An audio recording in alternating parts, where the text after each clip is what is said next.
Welcome to a brand new episode of Sequel Rights, the podcast where we take a look at the franchises that make you go, they made how many of those?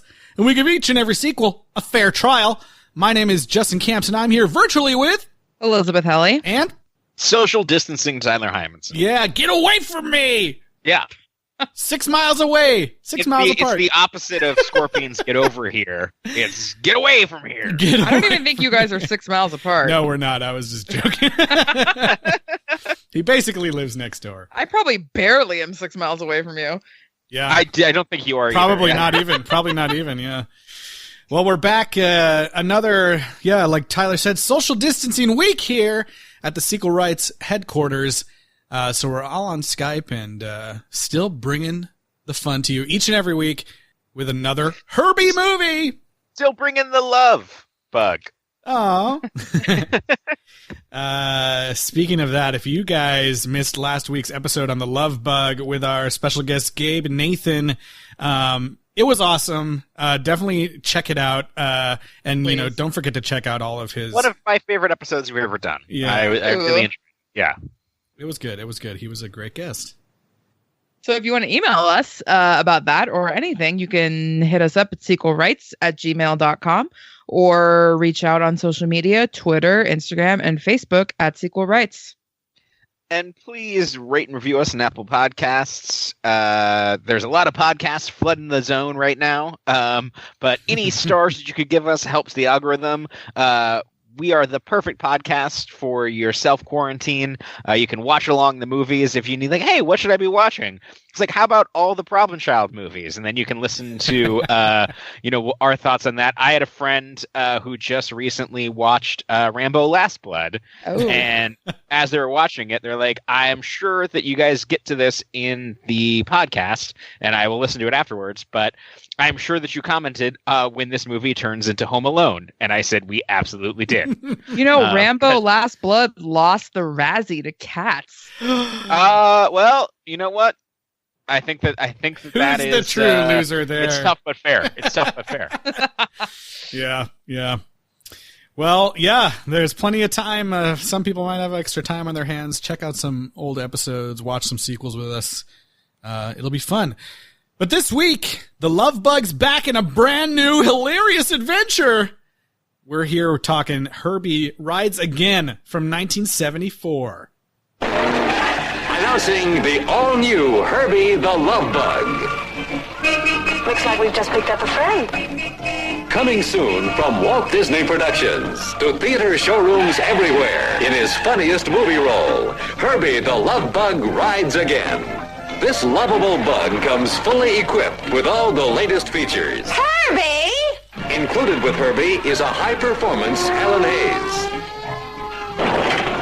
Oh, Herbie, behave yourself. You knocked my glasses off. A completely automatic Ken Berry. Help! Oh, you're wonderful. A self-adjusting Stephanie Powers. A real knockout. How do you do? I was like, this trailer is so great with these explanations of the cast. An automatic Ken Berry. What the fuck does That's what we could aspire to in life, to be referred to in the terms of a car. Yeah, a self-adjusting. Also, I'm pretty confident in saying that all three of us in our respective homes were dancing along to the little song. Oh yeah, the song is so great. It's like the best thing you could ever think of. Yeah. Oh, What's the instrumentation there, Eliz? there's got to be flute. It's like flutes, yeah. I'm just gonna let it Guitar? play the entire episode. No, I'm kidding. That's it for now. You can always come back. So this movie, let's just, you know what? I think a good place to start, as Gabe told us, get ready. Bumpy roads are ahead for us. From a sequel standpoint, this movie starts wheeling out all the tropes of just like, yep, like Herbie's here, but nobody else is, and it's somebody's like grandma. What are you talking about? The house is the same, Tyler. Yes, but Tennessee. It's Tennessee's mom, basically. Aunt. Yeah. Aunt, yes. But she's called Grandma. But she's grandma to nobody. That's right. Yeah, because that girl's not really her granddaughter, right? No. Correct. She's just like a boarder. Yeah, but she calls her grandma in a weird, creepy way. Fair enough. We're talking about Helen Hayes, who plays Grandma Steinmetz. The legendary EGOT award-winning Helen Hayes. That's right. What was the T? I was going to say, what's the GOT? What's the T for Helen Hayes? I have no idea. I just know she was one of the first EGOTs. Oh, okay. I did not know that. That's awesome. Yeah. Very impressive. No one in front of the camera has returned for this other than Herbie, obviously. I mean, come on. Herbert. Bug. But most of the people behind the camera are the same. We've got Robert Stevenson back as a director, Bill Walsh writing the screenplay again, and George Bruns doing the music. Yeah. So, did they capture the magic a second time? When you say magic, do you mean green screen technology? Do you mean the car, like the magic of the fact that the car moves? Because technically, yes, it still does that. The car is named Herbie, and it moves on its own.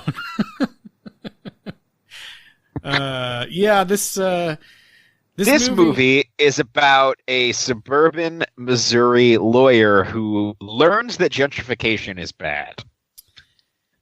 Yeah, we've got the start of this movie is really kind of funny. We get introduced to the new big bad of this movie, Alonzo Hawk, which I don't know if you guys saw on the Wikipedia, but usually here at Sequel Rights we're like, oh man, we love to have all the context of the franchise and everything. But I think this is the first time ever for us potentially that a character from another franchise is now in this movie. Because this Alonzo Hawk character, played by Keenan Wynn, was originated in the two movies about Flubber, The Absent-Minded Professor and Son of Flubber. He plays the same character. Yeah. Oh, crazy. Yeah. I thought you were going to try to tell me that he tried to put condos on the Country Bears home. I know. It's like they brought this villainous character from these other movies into this one for whatever. Yeah, I can't think of another franchise we've had that's done that, unless you count the Vietnamese as a recurring enemy. That's messed up. No, I know. I'm just saying it's the only both Rambo and Chuck Norris are not down with the Vietnamese.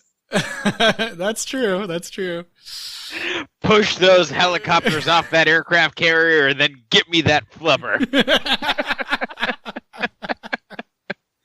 Oh my God. I just thought that was super interesting. I couldn't find any information as to why that choice was made, but I watched a little bit. I hadn't seen the Absent-Minded Professor, but it's on Disney Plus, and I watched a little bit of his performance there, and it's pretty much the same, but with less facial hair.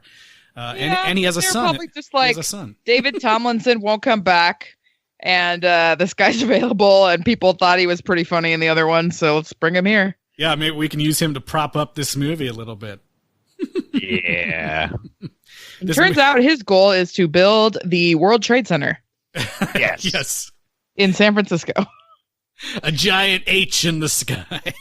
I mean, not in the sky, but relatively in the sky. It looked like the Hyperion ship from Borderlands.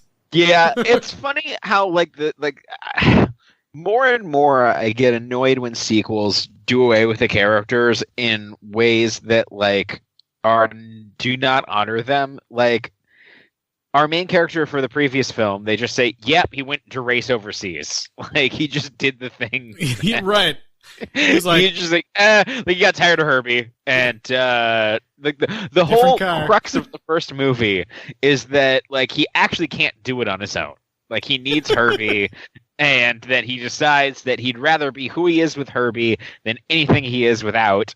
And in this movie, Tennessee's aunt is just like, yeah, he went over to Europe to race European cars. And it's like, it's a fucking Volkswagen. Yeah. Like, it's a European car. Yeah. I guess it's not really a race car, but yeah.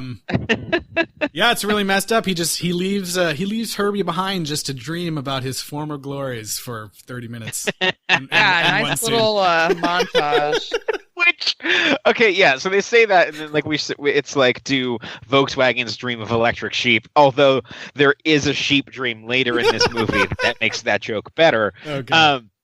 Yeah, there's a point where Herbie's dreaming, so it's like, okay, so he's conscious. And there's footage that wasn't in the previous movie, and it gets more and more insane. Like, they're just, like, launching Volkswagens over rivers and then driving them straight down a mountain and shit. Those were all from the movie. The stunt driving was insane. Yeah, well, those were all scenes from the last movie. They were all in the movie. Were they? I'm pretty sure they were. Yeah. I don't think all of them were. The one where he's driving down the hill, yeah, that one's in there. And when he jumps, does that little jump across. That one's in there. The jump's in there. I feel like there was some B-roll that was cut in, kind of like the Highlander helicopter shots. Yeah, possibly. I just thought that was funny. I was like, wow, this is really going on for a while here. Show us all the racing scenes from the last film. They run out of ideas for this movie. Answer yes. Yeah, but what I was talking about before, I did kind of enjoy the weird opening of this movie where it's like showing the opening credits and it's just this guy Alonzo Hawk like wringing his hands as like a bunch of different buildings get blown up and then he gets to blow up all these buildings and it's just like this like long montage of demolition because he's like it's just a bunch of stock footage all from different cities. Yeah, like some of them are clear. A lot of stuff in this movie is clearly downtown LA, theater district, like things that are happening, then half of it is like clearly Fisherman's Wharf in San Francisco. Yeah, and then stock footage is from everywhere. Kind of in this movie. Yeah. I just thought that was a funny introduction to him. It was funny, they had that flashback and they talk about how like, oh, Herbie was a big racing champion and they bring it up a couple times and I kept waiting for the whole movie kind of for it to get back to racing somehow, but it never really does. It gets back to streetcars and jukeboxes. Yes. We learned that fun fact for this movie. Not only is it Herbie that's sentient, there's other machines. You know what?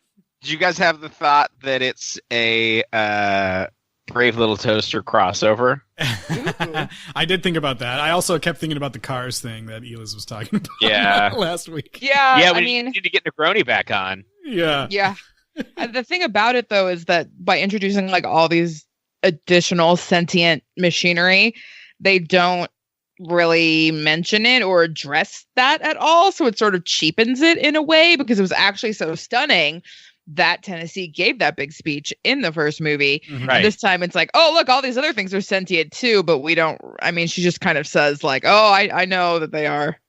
Yeah, it's weird, and like by the end of the movie you're kind of left feeling like maybe, I guess everything's sentient, maybe? I don't know how this world works, but... Which is a Brave Little Toaster thing. Yeah, exactly. No, only German-made cars from World War II are sentient, and a few other things. Super old do the math. Orchestrions, yeah.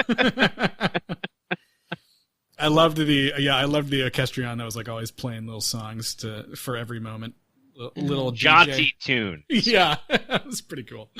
And then a guy who was like, "Oh, I think you should play this more," who ends up being the aunt's love interest. Is he supposed to be alluded to that he's like a descendant of Mark Twain? Is that a thing we're supposed to believe? I don't know. I don't remember this. I completely missed that. Okay, never mind. I just thought that he was like an old rancher guy. Yeah, kind of. He implied that he had been alone with cows for 40 years. This is Mr. Judson you're talking about, John? Yes. Yeah. The love interest for Mrs. Steinmetz. Yeah. I wonder, Justin, if you had the time to make a montage, because I feel like our main character, whose name I cannot even remember right now. Willoughby? What? Willoughby? Yes, Willoughby. He says Mrs. Steinmetz like 1,000 times. I should have done that. I didn't do that. Yeah. He's like, Mrs. Steinmetz, Mrs. Steinmetz. Like, especially that scene where he's like hanging off the window cleaning thing. Oh, he just keeps yelling her name over and over and over and over again. I got that part weirded me out though, because I missed the because somewhere in the middle of the movie he transitions to start calling her grandma all the time, and I was like so confused at that moment because he's like, help me, and he's like, Mrs. Steinmetz, and then he's like, grandma, pull me up, grandma. That's pretty. That's like, when you're calling for your mom and she won't turn around because so many other people are saying mom that you shout her first name and then they're like, what? You know? Yeah. I would shout grandma at a person I don't really know too. Who's not my grandma at all. Yeah. So our main character, Willoughby, when they introduce him, to me, I was like, is that Mr. Bean? Like, he looked exactly like thought the same thing. I thought the same thing. Throughout the movie, I got more used to him, and I was like, okay, it doesn't really look like him. But, like, the first couple of scenes, I was like, oh, my gosh, what the heck? Yeah. He looked like quintessential, like, that time period sitcom dude. Like, he looked like he could have been one of Jeannie's boyfriends, and I Dream of Jeannie. Oh, yeah, for sure. Like, just random, straight-laced, like, aw shucks type dude. Mm-hmm, mm-hmm.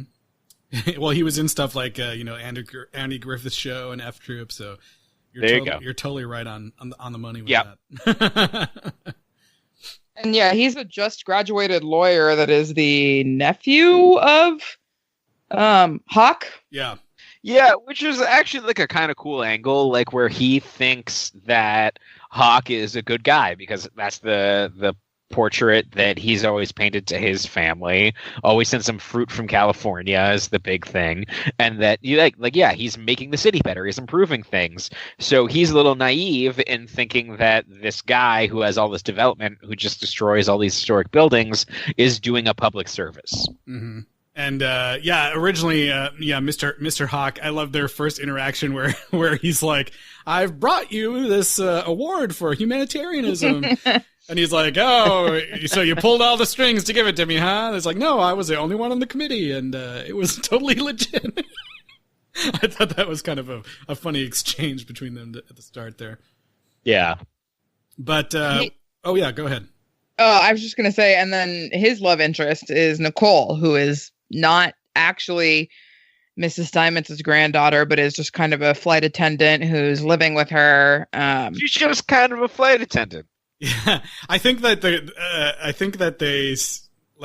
it was supposed to be that her house got demolished or whatever, and so she's staying there with her. Right? I think that was the setup. So yes, when Willoughby first comes to talk to Mrs. Steinmetz, before even like introducing herself or hearing him state 2 words of his case, Nicole full on punches him in the face and like knocks him to the ground.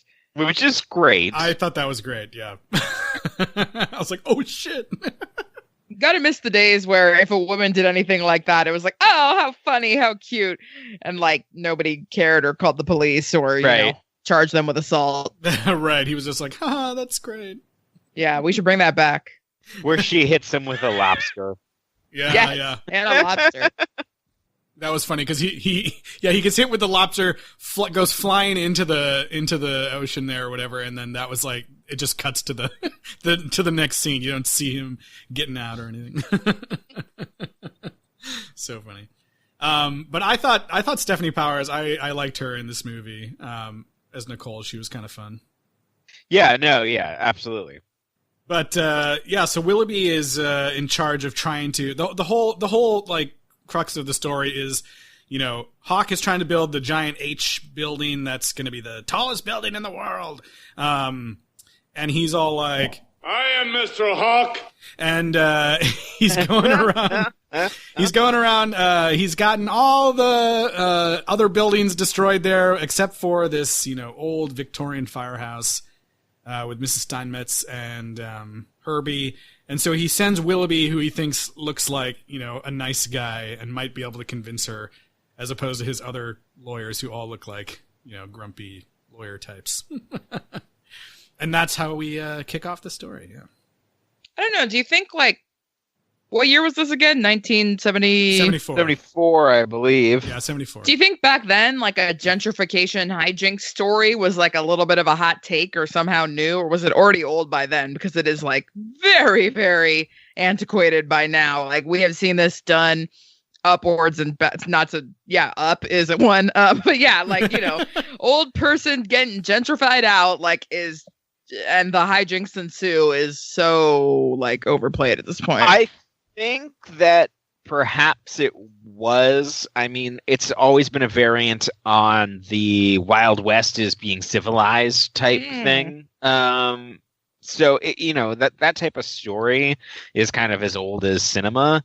But the tale as old as time. It's a tale as old as time, but cinema's not as old as time.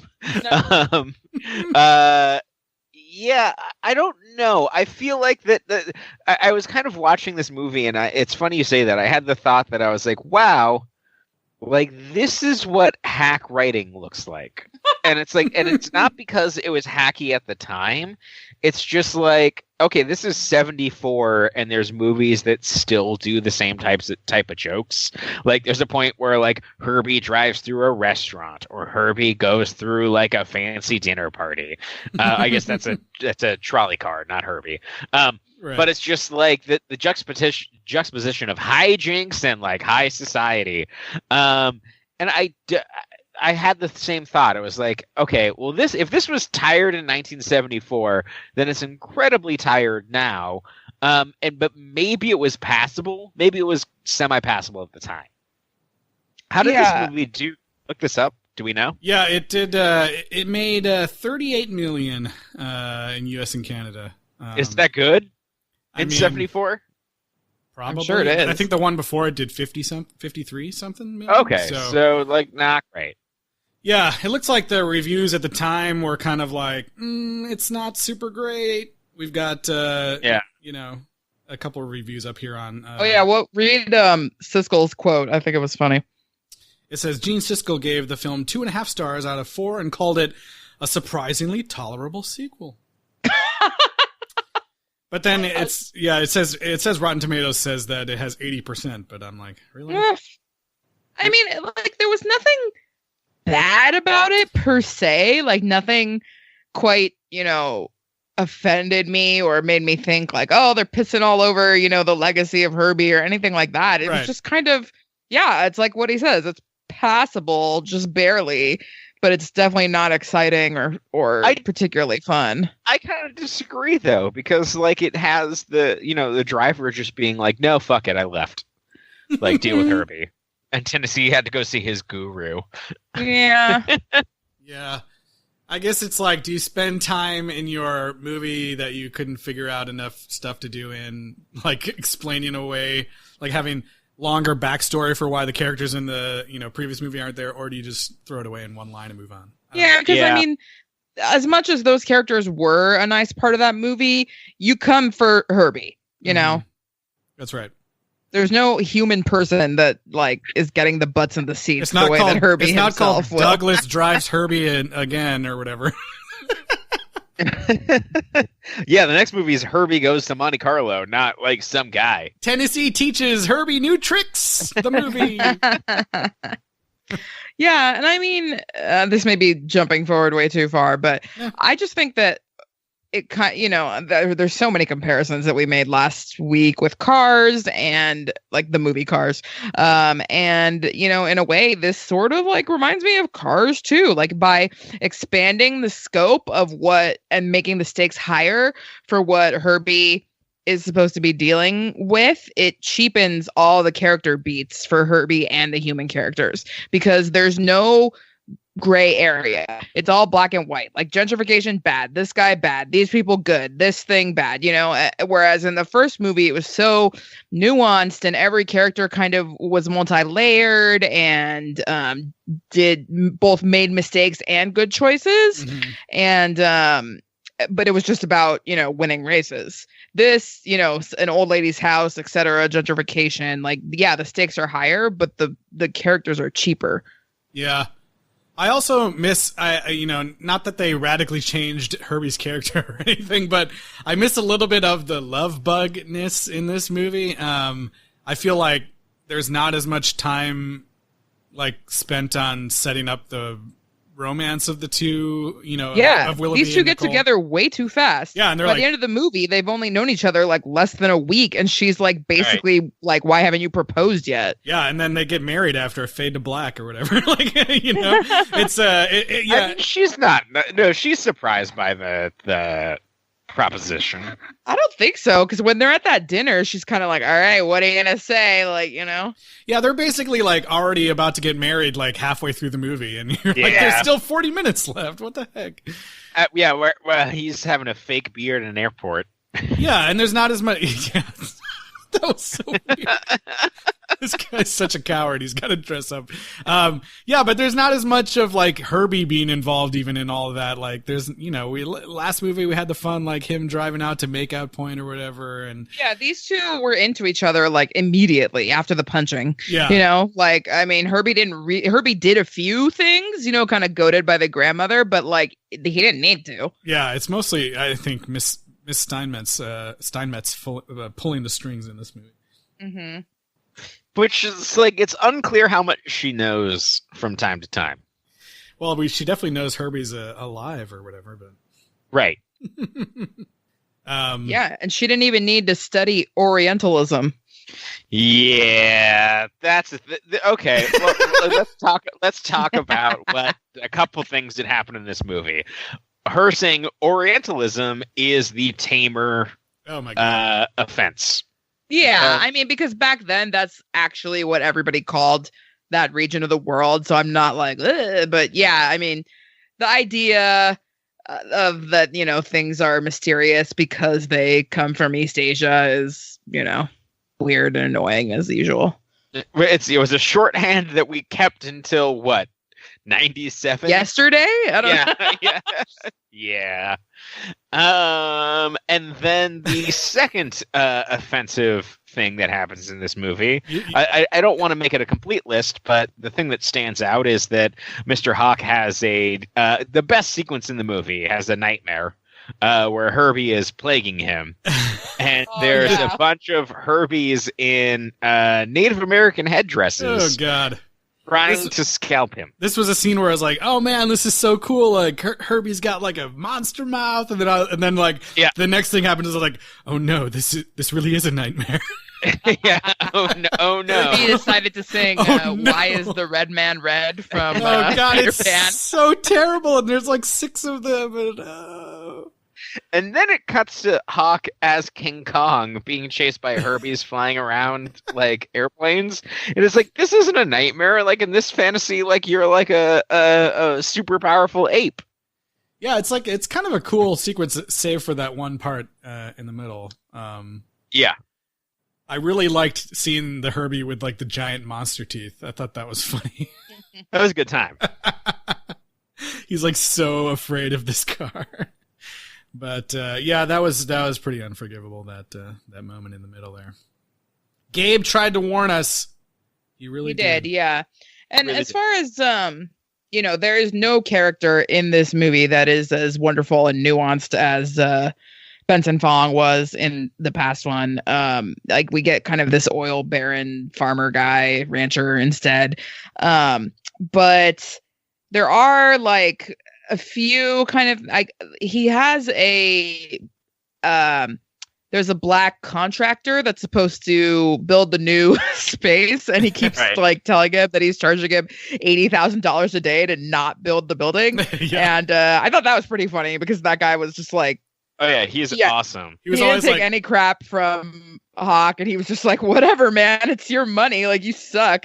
And then also I thought it was pretty funny that Hawk called out his cronies for looking like a bunch of untrustworthy old white guys. He was I wouldn't trust you either. Look at you. And then they just kind of creepily follow Herbie around for I don't know, an entire day all the way up the Golden Gate Bridge by foot. That was so. There's a scene where Hawk's secretary is looking out his giant window, and he's oh my God, look, I can see him. There he is. And he's like, what are you talking about? Yeah, we get this weird shot of like Herbie driving on the like wires that go up the side of the Golden Gate Bridge. So crazy. Yeah. And why would those dudes be running up the side? That makes no sense. It looked so weird. It looked really fucking weird. Well, and while we're on the subject of the Golden Gate Bridge, like obviously that moment is not related at all to the Golden Gate Bridge moment from the first movie, which we talked about being so emotional and crazy that was even in a family movie. But I think like the closest that Herbie gets to having like a downer kind of moment in this movie is when they're on like the side of the building. And he could run over Hawk or kill him, basically. But they stop Herbie by, like, fake saying they're going to take him to a used car salesman. Oh, yeah. And then he, like, starts doing what they want. But then she even says, like, yeah, I would never do it. And he doesn't even really believe me, but it still works. And it's like, is that really supposed to replace the, like, heartbreaking, crazy suicide moment from the first movie? Well, not even that. It's like there's a point where the flight attendant's trying to like stop him, and then Willoughby's just like yells at Herbie, and then he stops and does. He's like, "See, it just takes a firm hand." And it's like, no, this is a human being. I don't know. Or car, but human being car. Yeah, Herbie. Yeah, I mean, he was there to back up Mrs. Steinmetz, but he really had no other like, I don't know. Yeah. Autonomy. Let's say it that way. Yep. Yeah, he does. You know, Herbie lets some weird stuff go down in this movie. He lets himself get you know, stolen by Hawk at one point. Where you know, like Hawk says that he's like he used to be known as Hot Wire Hawk or whatever. And, yeah. And you know, I'm like, cool, dude. He used to run with Dom Toretto. That's right. And yeah, he's like, he has his driver drive him out to the firehouse and gets out of the car and he's like, you can go home. I won't be needing you anymore today. And I was like, damn, that's some confidence. Herbie's going to fuck you up. But then like he opens the door with a wire.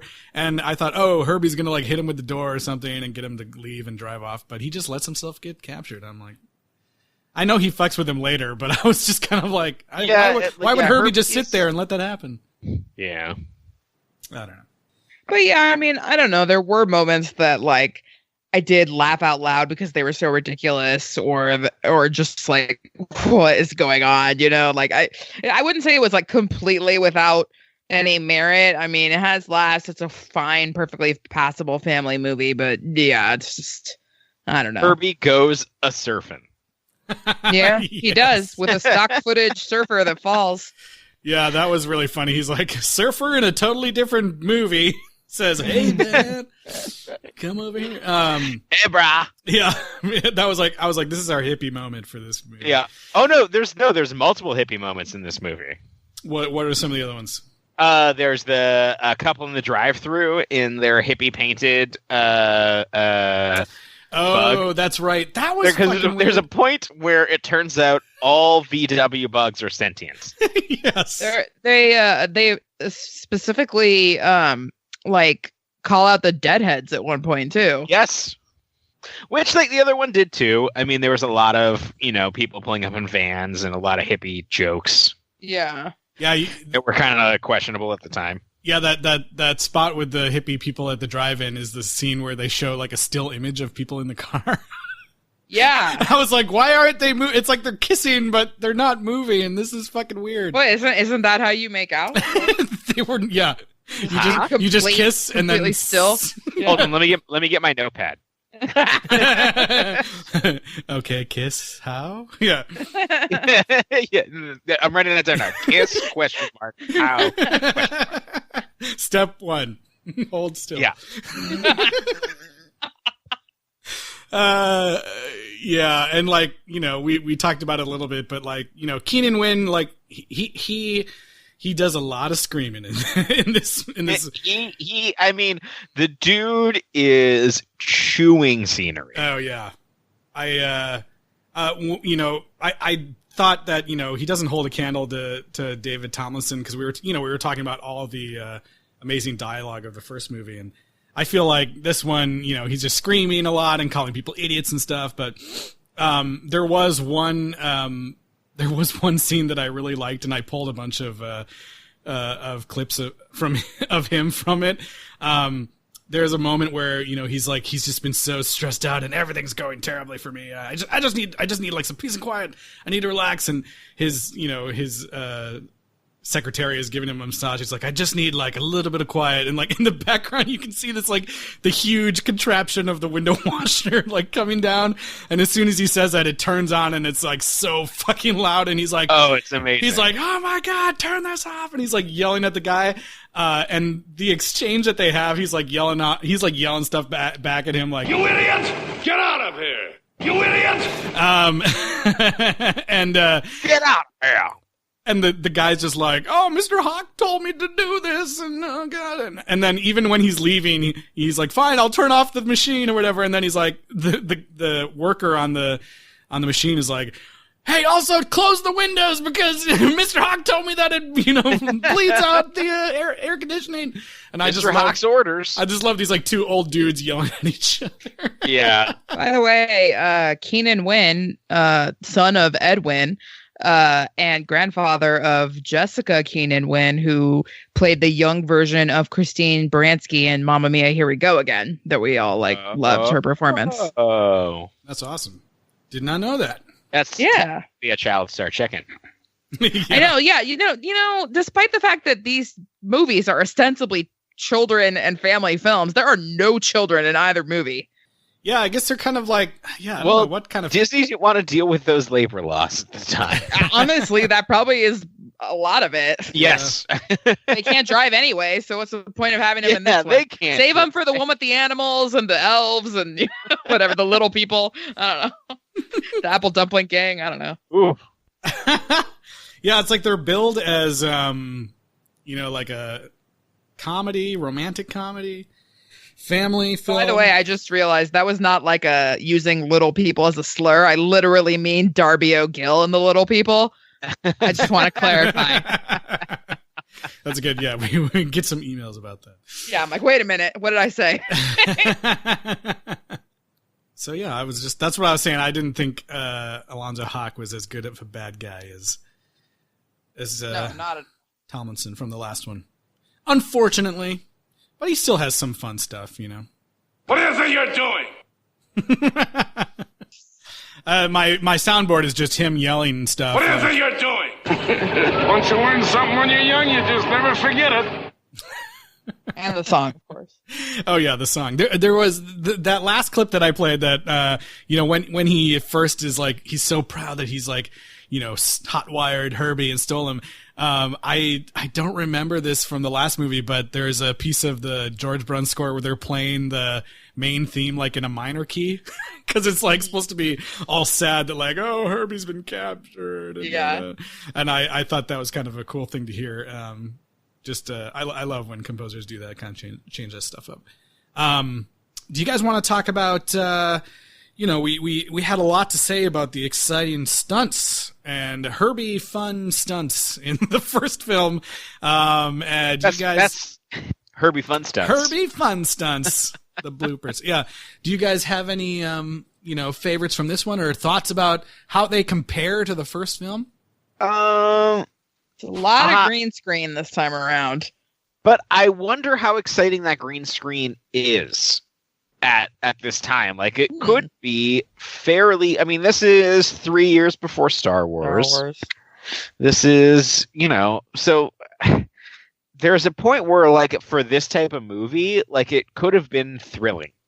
And I just don't know. Yeah, it's like, do you think people sat in the theater, saw the Herbie driving up the Golden Gate Bridge for 2 seconds and were like, whoa! Oh my God. Like, just the imagination of, having that set piece in the movie, thinking like, oh, well, we can do this and this, cutting a background together. Maybe we can make it that thrilling. I don't know how exciting that is at the time. Watching it in 2020, it's pretty lame. Yeah. I did like, there was a shot. You don't actually see it like transpire, but the shot after of the two police cars like kind of stacked up in an A shape and like against. I don't know. I thought that looked kind of cool. I was kind of like, what? Where are they shooting that from? Oh like, yeah. Yeah. And then they reused that same rig for all the VW bugs at the end. Yeah, but it looked cool the first time I saw it with the bigger police cars. Yeah, I did like that one moment. I mean, it looked cool. It was such a brief moment where, like, you know, Herbie kind of there's like a whole chase scene in the middle where a bunch of the goons from Hawk's goon lawyers are trying to get Herbie in these huge black cars, and there's a moment where they like pull up behind him and he's cornered, and he like drives up on the side of the side of a cliff basically and like goes around them. I thought that looked kind of cool, even though it was like very brief. I didn't know if that was like miniatures or what, but I was like, oh, how'd they do that? That was kind of cool. And I mean, we were joking about the surfing scene, but that was kind of, you know, car going through water like that, kind of cool. I don't know. I couldn't decide before the surfing, just before when Herbie is playing on the beach like a dog. Like, I couldn't decide if that was funny or just like if it cheapened Herbie. It cheapened Herbie. It cheapened Herbie. It was not. Can't even say his name anymore. It changed his name completely. Yeah. So. Yeah. Well, what else do you guys want to talk about? We've kind of been jumping around all over the place. But we talked about how the whole thing comes to a head where, like, you know, Hawk is shown up in the middle of the night, and he's gonna, you know, he had made a whole fake news press release saying, like, Hawk backs down, and he's not gonna actually demolish this old house, but it was all a lie. And he shows up with all the construction equipment to totally blow up the house. I mean, what would happen if you just like did blow up a house that you had no ownership over? Like, you'd go to jail, right? Right, but he was already doing it off the books illegally, and so she just tricked his goon, and so I think... No, I don't mean his house. I mean, like, if he had gone ahead and demolished the firehouse, like, wouldn't he go to prison? No. So there's actually in LA, there's these great people who do these LA cycle tours. We did one that was a dim sum one, and they demolished a house in Bunker Hill, and with no permits overnight, they just decided to do it.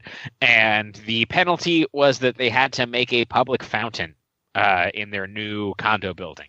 Yeah. What? That's so Were the people compensated? No. Oh my God. Yeah.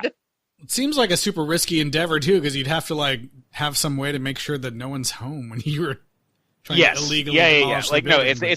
it is a risky endeavor, but this shit happens for sure. That's terrible. God. Okay. Ugh. Yeah, I kind of had a feeling that he would just get away with it, and he'd be like, "Well, whatever, you pay a fine and move on with your life." Yeah. I thought that the trolley car sequence was actually pretty good. Yeah, that was fun. There's a moment where, you know, Hawk comes and takes all the stuff out of Mrs. Steinmetz's house and puts it in this, you know, pretty much in a warehouse of his, and they go and rescue the old number 22, which is also sentient. In case we didn't mention that. And there's a fun another chase sequence where they're like chasing it down the side of the giant hills in San Francisco. But like, do you really have a movie with driving that takes place in San Francisco if you don't drive down that zigzaggy street? No. To answer your question, you do not. Yeah. And I mean, I know they already drove down it in the last movie, but the trolley probably should have driven down it. Yeah, that would have been nice. Otherwise, did it even really take place there? No, I'm kidding. We had the Golden Gate Bridge.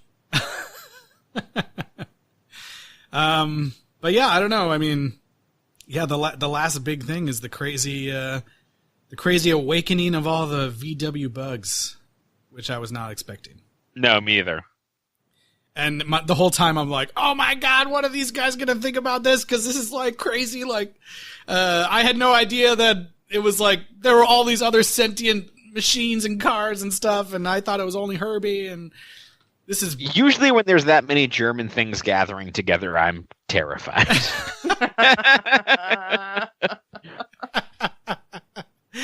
Well, I did like that. I did like that Alonzo Hawk was in like what looked like a military, Jeep for that whole sequence too. I mean, when they I did have this thought, like, so they fake demo his house so he loses a wall. When he shows up in this climax, when all of these Volkswagen Beetles show up, there's the amount of trucks of construction vehicles that he summoned to tear down this thing is Transformers level. Like, it's fucking crazy. And like, there's kids like where there's a time where they're just obsessed with trucks. Like if you're like 2 or 3, like it's just like, oh my God, trucks. Right. And like, so there's somebody out there who is right at that time, right at that sweet spot that like, this is their favorite movie. Like they don't know why, but they just loved it. And it was just like, oh, that part where all those trucks showed up. My God, incredible film. And all the Beatles rise up to defeat them. It's amazing. It basically is the end of Transformers. Yeah. He's like Autobots. Yeah, Bumblebee. That's right. Yeah. Oh God, so funny. Yeah, so this movie is fairly innocuous and feels pretty tired by today's standards. Like, I found it a little difficult to watch all the way through. There was times where I was definitely like, oh my God, look at what's happening. This is crazy. There's this a specific sequence of right before Hawk's house gets torn down where he calls his doctor. And because he can't sleep, it's like, it's 3 a.m. I can't fall asleep. And then his doctor starts counting through sheep with him, which is just amazing healthcare. Let's just, but he's there for him.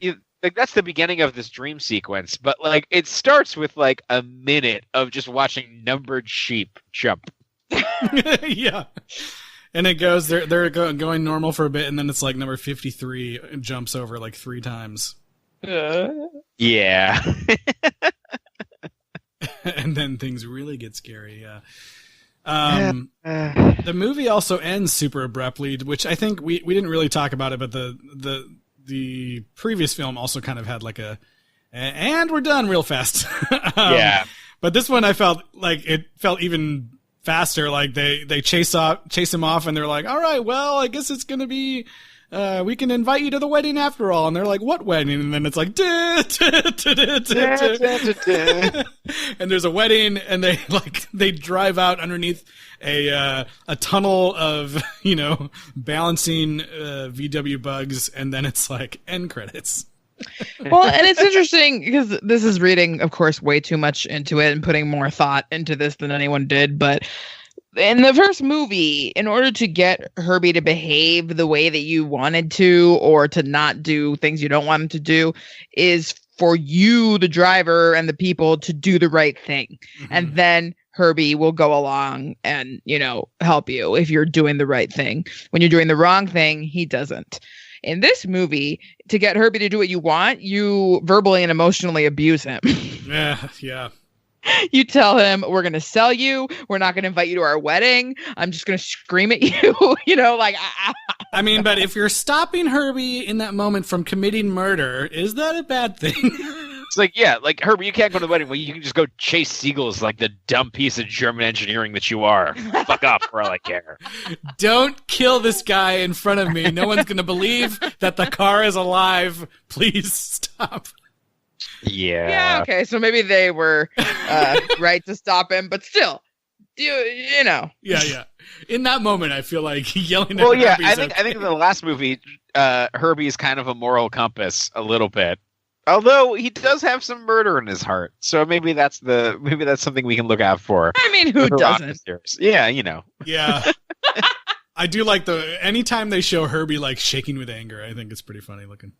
Yeah, but like, yeah, no crazy things where like he splits up or like he's a car.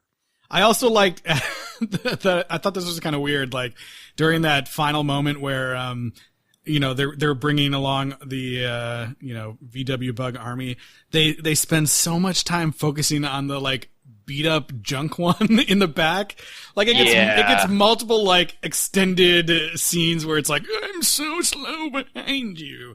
Where I was like, thinking that some, marketing guy was like, oh man, the kids are going to love this one. They're going to want toys of the broken one. That's all fucked up. You mean Mater? Yeah, exactly.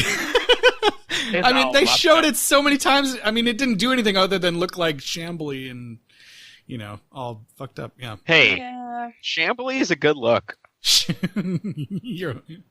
Pull yourself together. Shambly Beetle. Yeah. Shambly. Anyways. I mean, do we have anything else to say? Do we have a rating? Let's see. You got this. Well, how many number 53 sheep would you give Herbie Rides Again? Me, I would give it 1 sheep, 2 sheep, 3 sheep.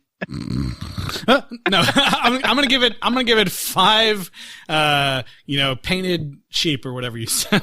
I said number 53. Number 53 because that was the one that sheep. repeated 3 times. I don't know why, but like every time you say what it's going to be, it goes immediately out of my brain. Yeah. Number 53 sheep. Eliz was actively disappointed when I said it. I was not. I'm gonna give it 5 painted number 53 sheep. I feel like, this movie's totally fine. It doesn't quite capture the magic of the first film. I don't know if they had, it seemed like they had similar budget on this, but I just think that a lot of the fun Herbie hijinks aren't quite as, spectacular as they were in the first movie.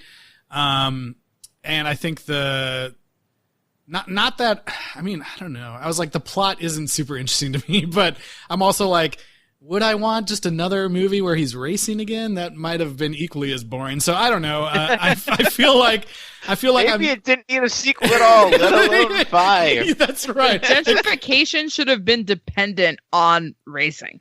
Yeah, right. Yeah, that would have been That would have been better, I think. Because he's been kind of established as a race car, and now he's just kind of like someone's pet, I guess. I don't know. Yeah, exactly. The actors are all fine. They're doing their best. I just didn't think that Alonzo Hawk was as interesting a character. Like, it was only fun to see him not from a lack of trying. Yeah, for sure. I mean, he's doing his, Keenan Wynn's doing a great job. I just didn't find it quite as funny and sharp as the previous film. So yeah, 5 for me. Yeah, I'm also going to give it 5, number 53 sheep. I don't know. It's perfectly fine, perfectly adequate, like what we've been saying this whole time. I think it's fun to pick it apart and like overly analyze it because of the kind of connection to the first movie and the sentience and the whole cars and the Pixar theory and all that stuff. I think it's like funny to do those thought exercises, but really it was fine. So I probably sounded a lot worse on it than I actually feel. I'm just like, whatever. Yeah. I mean, we got to do our super sequel deep dive into it and talk about all the crazy lore extensions. But Tyler had a good point. I feel like if I needed something on Disney Plus to show a small child that really loved trucks and Hot Wheels and cars, sure, this is fine. Definitely. I'm going to give it 4, number 53 sheep. I thought that it was pretty pedestrian. Despite being driven in a car. Absolutely. I felt like when I'm having the thought while watching a movie, it was like, oh, this is what hack writing is. And not necessarily talking about it in this time. I think that I'm not sure how it was received in 74. I think this could have been thrilling for kids. I think that, I don't think it's a bad movie. I think that it's certainly not the most egregious sequel that we've seen. Oh, no, not at all. It's just kind of vanilla. In a way that was a little bit disappointing from the first one. Yeah. Well, I mean, that's going to be it, I think, for Herbie Rides Again. We don't have to wait too long in time for the next film comes out in 1977. Herbie Goes to Monte Carlo. And I don't know anything about this movie, but just from the title, I'm assuming we're back to racing in some capacity. No, I hope he plays Baccarat. Yeah, I thought it was going to gamble. Hey, yeah, he goes to the Monte How Carlo. will this movie stack up against Star Wars? Yeah. Yeah, I don't know. That's a good question. 'Cause, you know, from my perspective, I'm pretty sure that nothing else happened in 1977 other than Star Wars coming out. Yep. This one better be in space. No, they probably didn't anticipate that. Yeah. That's when Fast and Furious goes to space, when there's a Herbie crossover and they both go to space. Oh my God, yes. Please. Please have a Herbie cameo. I mean, you know, Fast 9 got delayed. They got enough time to put in a Herbie cameo now. Put that Herbie in. Make it happen. Make it happen. You can fake Paul Walker's face. You can fake a Herbie. You can fake a Herbie. Yeah, we put a real we changed the car that Dom drives the entire movie into a Herbie the Love Bug because fans complained, and so we digitally changed it. So please reach out to us on social media with the hashtag #FakeAHerbie. Sure.